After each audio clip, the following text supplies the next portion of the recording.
मेरे सभी दोस्तों को मेरा नमस्कार दोस्तों। आज का जो मेरा वीडियो है जनरली वो रिक्रूटमेंट से रिलेटेड है।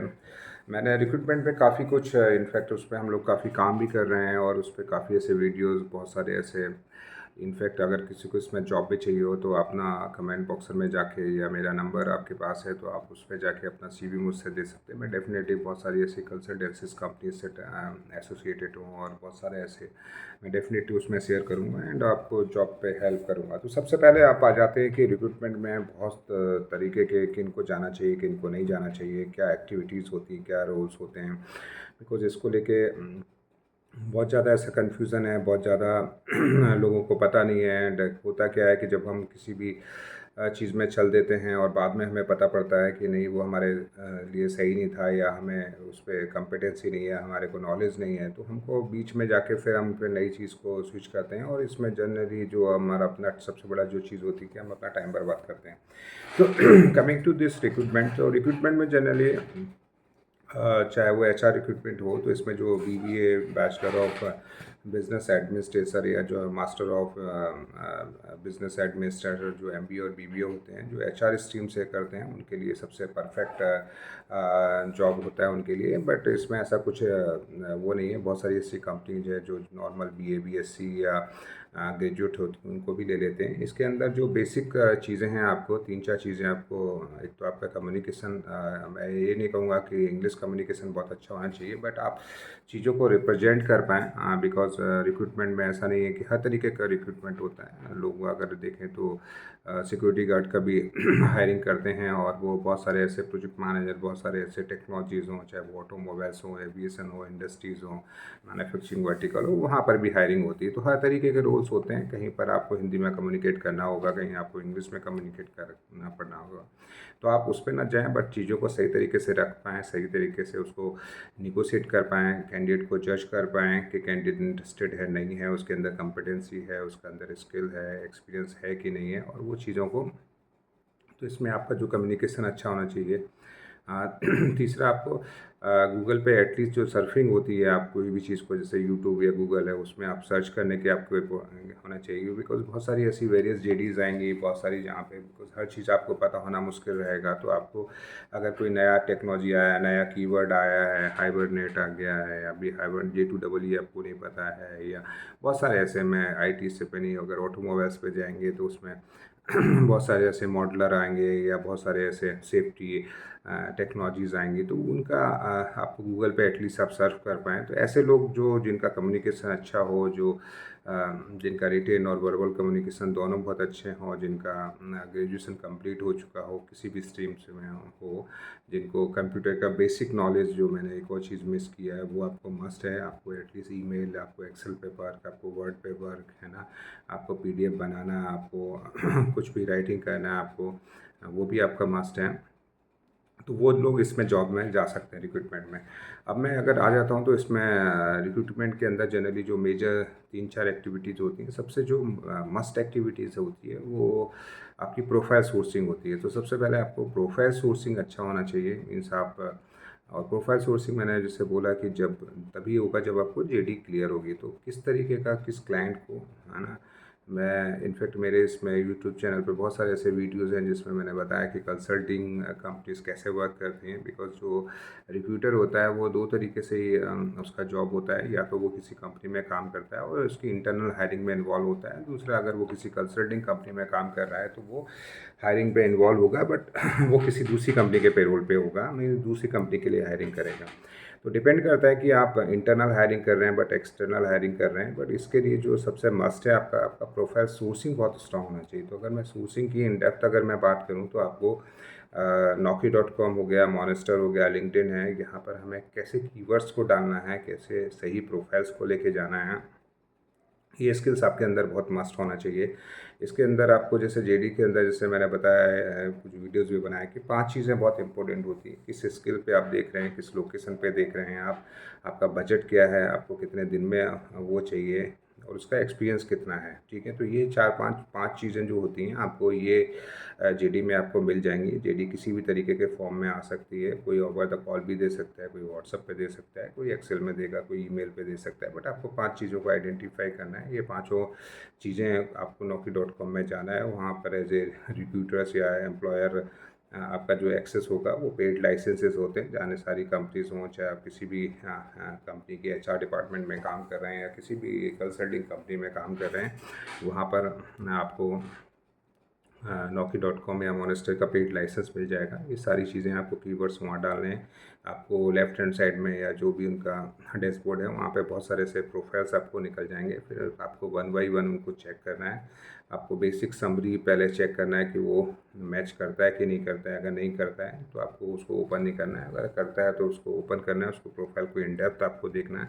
बिकॉज ये सारे जो प्रोफाइल्स होते हैं वो चार्जेबल होते हैं। जैसे पहले मैंने बताया कि जैसे नोकिया का जब हम मोबाइल लेते थे तो एक आपको 300 रुपये में 300 मिनट मिलते थे, तो वैसे ही इनका होता है कि जो प्रोफाइल नौकरी का हो चाहे मॉनेस्टर का हो, पर प्रोफाइल पर वो चार्ज करते हैं। इसका जो लाइसेंस होता है वो भी काफ़ी कॉस्टली होता है। ऑलमोस्ट अगर एज एन एवरेज देखूँ तो ऑलमोस्ट 10 से 12 रुपये पर प्रोफाइल पड़ता है। तो लोगों को ये लगता है कि नहीं, हाँ वो नौकरी पर प्रोफाइल डाल रहे हैं या वो लिंक्डइन पे अकाउंट बना रहे हैं या वो फेसबुक पेज बना रहे हैं तो उनके लिए सही है। बट वो जो कंपनीज होती हैं वो फ्री में उन्होंने इतना बड़ा इन्वायरमेंट आपको नहीं दे रखा है। वो कहीं ना कहीं उससे बिजनेस या रेवेन्यू, जैसे फेसबुक का आप देखेंगे तो इतना लार्ज स्केल पे उसका डेटाबेस है जहाँ पर वो मार्केटिंग या बिजनेस कैंपेनमेंट में बहुत लार्ज स्केल पे पैसा बना रहा है। सिमिलरली नौकरी का अगर देखें तो उसके प्रोडक्ट का जो उसके अंदर इतना मतलब एक्चुअल जॉब सीकर का उसके पास डेटाबेस है और उसका जो कॉस्ट है मतलब वो फ्री में आपको कुछ नहीं दे रहा है। बट वो जो भी रिक्रूटमेंट या जो भी एम्प्लॉयर्स होते हैं उनसे वो अपने प्रोडक्ट को सेल करके वहाँ से वो अर्निंग कर रहे हैं। तो आपको एज ए रिक्रूटर जो आपका, जैसे मैंने बोला कि आपका प्रोफाइल सोर्सिंग बहुत स्ट्रांग होना चाहिए। आपको जब आप कैंडिडेट से बात करें तो आपको ये जज करना पड़ेगा कि वो कैंडिडेट को रियल उस कम्पिटेंसी में एक्सपीरियंस है कि नहीं है, एक्चुअल जॉब सीकर है कि नहीं है, उसका एक्सपीरियंस मैच कर रहा है कि नहीं कर रहा है, उसका आपका जो बजट है वो मैच कर रहा है कि नहीं कर रहा है, उसका लोकेशन सही है, ऐसा तो नहीं किसी दूसरी लोकेशन में है उस लोकेशन पे आना चाहता है। बिकॉज अगर आगे चल के जैसे इंटरव्यू के बाद अगर कहीं कुछ हर्डल्स आता है, कैंडिडेट मना करता है या उसका एक्सपेक्टेशन सीटीसी मैच नहीं करता है या उसका एक्सपीरियंस मैच नहीं करता है, तो ये सारे में जो ट्रस्ट ब्रेक होता है और वो आपका जो भी एफर्ट्स आपने पुट किया वो आपका वेस्ट जाता है। तो सबसे पहले आप उस पर ज़रूर ध्यान दें आपके प्रोफाइल सोर्सिंग को। मैं ये सारी एक्टिविटीज़ बता रहा हूँ तो जो भी लोग अगर रिक्रूटमेंट में अपना करियर बनाना चाहते हैं वो इसको देखें। अगर उनको लगता है कि ये सारी चीज़ें उनके लिए पॉसिबल है, उनको वो, बिकॉज मैंने बोला है कि काम को आप तभी अच्छा कर सकते हैं जब आप उससे इंजॉय करेंगे। तो अगर आप इस तरीके की एक्टिविटीज़ पे इंजॉय कर सकते हैं और आइए आपको अच्छा रहता है, बिकॉज इसमें आपको बहुत सारा ऐसा ऑलमोस्ट नियर अबाउट 30 से 40 कॉल पर डे आपको करना पड़ेगा कैंडिडेट को, उनको देखना पड़ेगा, जज करना पड़ेगा, ठीक है। फिर उनका अगर उनमें से एक्चुअल आपको सही लगते हैं उनके ट्रैकर्स बनाने पड़ेंगे, क्लाइंट को शेयर करने पड़ेंगे, क्लाइंट से उनके फीडबैक्स आएंगे, फीडबैक आने के बाद उनके इंटरव्यू लाइनअप करेंगे, लाइनअप करने के बाद जब उनका इंटरव्यू का फीडबैक पूछेंगे, फीडबैक के बाद उनका ज्वाइनिंग। तो ये सारी जो प्रोसेस होती है जिसको हम एंड टू एंड रिक्रूटमेंट बोलते हैं, इसमें उनको काम करना होगा, ठीक है। तो इसमें अभी मैं जैसे रिक्रूटर को बोलूँ कि इनिशियली जो होते हैं वो रिक्रूटर्स होते हैं, एचआर रिक्रूटर होते हैं। आगे चल के इस पे भी हम थोड़ा सा वैरायटी कर देते हैं। जैसे कोई आईटी के अंदर हायरिंग कर रहा है तो उसको हम आईटी रिक्रूटर बोलते हैं, कोई बीएफएसआई में वो करता है तो हम उसको बीएफएसआई रिक्रूटर बोलते हैं, कोई ऑटोमोबाइल्स में करता है तो हम, तो टेक्नोलॉजी स्पेसिफिक हम उसको वर्टिकल वाइज भी हम डिवाइड कर देते हैं और उसके अंदर उनको कंपिटेंसी होती है। जैसे अभी कोई ऑटोमोबाइल कंपनीज़ के लिए हायरिंग कर रहा है तो उसको पता है कि कौन कौन सी कंपनीज़ हैं, फोर्ड है या जो भी है, टेक महिंद्रा है, सॉरी महिंद्रा एंड महिंद्रा है, तो उन कंपनी से उनको प्रोफाइल मिलेंगे। जो आईटी में कर रहा है वो उसमें है, तो डिपेंड अपॉन कि उनका क्या कंपिटेंसी है उस तरीके से। बट इसमें अगर हम बड़े तौर पे अगर देखें तो 2 तरीके के रोल्स इसमें ज़्यादा रहते हैं। एक तो रिक्रूटर का होता है, दूसरा लीड रिक्रूटर का होता है। लीड रिक्रूटर का मैंने और भी वीडियोस बनाए हैं, आप उनको भी रेफ़र कर सकते हैं। उसका जो मेजर रहता है वो क्लाइंट फेसिंग में रोल होता है। बिकॉज जो रिक्रूटमेंट होता है वो क्लाइंट स्पेसिफिक या एचआर स्पेसिफिक बहुत होता है कि बंदा किस तरीके का चाहिए। जब कभी कभी होता है कि वो लोग हायरिंग स्टार्ट कर देते हैं एंड जब वो इंटरव्यूज देते हैं तब उन्हें पता पड़ता है कि नहीं नहीं उनको ये नहीं है पर्टिकुलर इस स्किल सेट में, क्योंकि कभी कभी वो हायरिंग करते हैं उनको खुद भी इतना किसी नए स्किल सेट में या किसी प्रोजेक्ट में कोई एक नया टेक्नोलॉजीज आया, उस टेक्नोलॉजी में उनकी कम्पिटेंसी नहीं है, इनके पास इनफैक्ट नॉलेज में, बिकॉज मैं ऐसी कि बहुत सारी ऐसी नीच टेक्नोलॉजीज़ पे मैंने काम किया है जहाँ पर मैंने देखा है कि बहुत सारा जो इंटरव्यूअर होता है इनफैक्ट वो भी किसी थर्ड पार्टी या किसी एक्सटर्नल एजेंसीज को हायर करते हैं who can help to get the competent employee.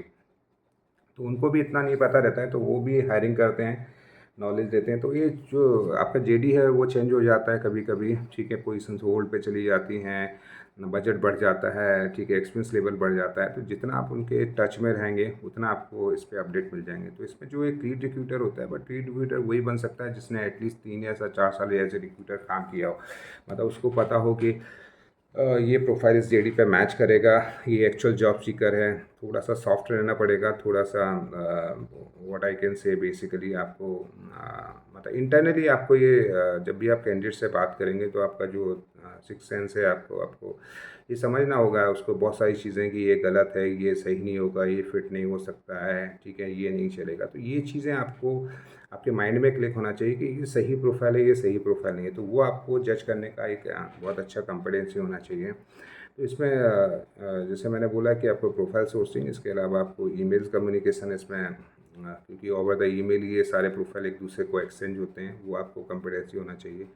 Communication जैसे मैंने बोला कि अगर मैं इसको पूरे वीडियोस को अगर मैं समराइज़ कर देता हूँ तो सबसे बड़ी 2 ही चीज़ें मेरे को निकल के आ रही हैं कि एक तो आपका प्रोफाइल सोर्सिंग और दूसरा आपका कम्युनिकेशन, ठीक है, टूवर्ड्स, चाहे वो कैंडिडेट हो, चाहे वो क्लाइंट हो, और चाहे आपका वो प्रोफाइल सोर्सिंग हो। तो उन 2 चीज़ों पे इसमें मेजरली फोकस होते हैं। इसमें बहुत सारी ऐसी कंपनीज़ हैं, बहुत सारी ऐसी कंसल्टिंग कंपनीज़ हैं हर लेवल पे, चाहे मेट्रो सिटीज़ हों, चाहे normal city B class cities हों, सी क्लास सिटीज़ हों, किसी भी चीज़ में आप आज जिस तरीके से बिजनेस बढ़ रहा है, हर इंडस्ट्रीज़ में बहुत सारे ऐसे कंपटीशंस आ गए हैं बहुत सारे। तो हर किसी को अच्छा मैन पावर चाहिए, हर जगह रिक्वायरमेंट है, बट उनको सीधा से मैं कहूँगा तो उनको अच्छे बंदे चाहिए। ऐसा नहीं कि हमने जो भी बंदा दिया वो उससे मीट कर लेंगे, बिकॉज आज की डेट में जो कंपनीज होगी वो डे वन पर प्रोडक्टिविटी एक्सपेक्ट करती हैं। तो अगर उनको अच्छे प्रोफाइल मिलेंगे, अच्छे लोग मिलेंगे, तभी वो हायरिंग करेंगे। आप सोचें कि आप उनको कोई भी प्रोफाइल दे देंगे तो उससे कुछ नहीं हेल्प होने वाला है। तो आई होप मैंने रिक्रूटमेंट से रिलेटेड सारे टॉपिक्स को यहाँ पे क्लियर कर रहा है। बट इसके बाद भी आपको ऐसा कुछ लगता है तो आप ज़रूर मेरे कमेंट बॉक्स में जाके या मुझसे जुड़े रहें, और मेरे इस चैनल को प्लीज़ सब्सक्राइब करें, ज़्यादा से ज़्यादा लोगों तक शेयर करें, जिससे ये जो इंडिया के अंदर जो सबसे बड़ा इशू है एम्प्लॉयमेंट का, और उसमें मैं हमेशा इवन सभी को मैं बोलना चाहूँगा कि सब कुछ करने से होगा। तो प्लीज़ बिकॉज आप सोचे कि कोई गवर्नमेंट हेल्प कर देगी, कोई आपका पेरेंट्स हेल्प, कोई भी हेल्प करेगा तो कुछ नहीं होगा, आपको सब कुछ। और जॉब के कहीं कोई प्रॉस्पेक्ट, कहीं कोई कमी नहीं है, इतनी बल्क में हायरिंग है, इतने जगह प्रॉस्पेक्ट हैं, बस सिर्फ है कि उनको एक स्किल रिसोर्स चाहिए। अनस्किल रिसोर्स का कहीं कोई डिमांड नहीं। तो पहले अपने आप को इम्प्रूव करो, ट्रेनिंग लो प्रॉपर, किसी भी चीज़ से जुड़ो उसकी। आपको आज की डेट में यूट्यूब, उडेमी, इतने सारे आपको गूगल पे आपको सब कुछ मिल जाएंगे। आपको पढ़ना है, सही डायरेक्शन में उसको अंडरस्टैंड करना है, और पेशेंसली, हॉनेस्टली आपको इन चीज़ों में जाना है। डेफ़िनेटली आप अगर उसमें जाएंगे और सच्ची मानसिकता के साथ जाएंगे तो डेफ़िनेटली आप उसमें सफल होंगे। तो प्लीज़ मेरी इस मुहिम पर मेरा सपोर्ट करें, एंड मेरे जो भी वीडियोज़ आपको लगते हैं उसको ज़्यादा से ज़्यादा लोगों तक, पब्लिक तक पहुँचाएँ, जिससे एटलीस्ट वो इसका फ़ायदा उठा पाए। तो मुझसे जुड़े रहने के लिए सभी लोगों का धन्यवाद। जय हिंद, जय भारत।